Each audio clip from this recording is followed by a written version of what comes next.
Magandang araw mga kapatid, update muna tayo mula dito sa Malacanang. Welcome development para sa palasyo yung lumabas na resulta ng Okta Research Survey patungkol doon sa trust at performance ratings ng pinakamatataas na opisyal ng gobyerno. Base kasi dito sa Okta, tumaas yung trust at performance ratings ni Pangulong Bongbong Marcos. Mula sa dating 60% ay tumaas na ito sa 64%. Ang sabi ni Palace Press Officer Undersecretary Claire Castro, ikinakatuwa nila yung improvement sa numero ng Pangulo. But of course, kagaya ng dati, hindi naman din daw sila magpapa-apekto doon sa numero. Dire-diretso lang din daw ang pagtatrabaho ni PBBM. Pero mas mahirap naman daw kung nagtatrabaho ka nga pero mababa pa rin yung numero mo.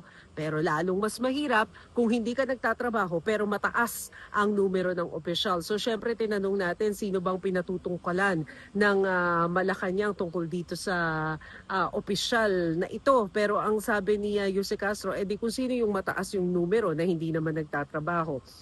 Gayunman, ang sabi ng Malacanang nagpapakita na mas nagiging epektibo yung messaging ngayon ng administrasyon dahil mas nauunawaan na raw ng tao kung ano yung ginagawa ng administrasyon dahil nga sa ipinakita ng pinakabagong survey. At yan muna ang pinakahuling balita mula dito sa Malacanang. Ako po si Maricel Harili. Magandang araw.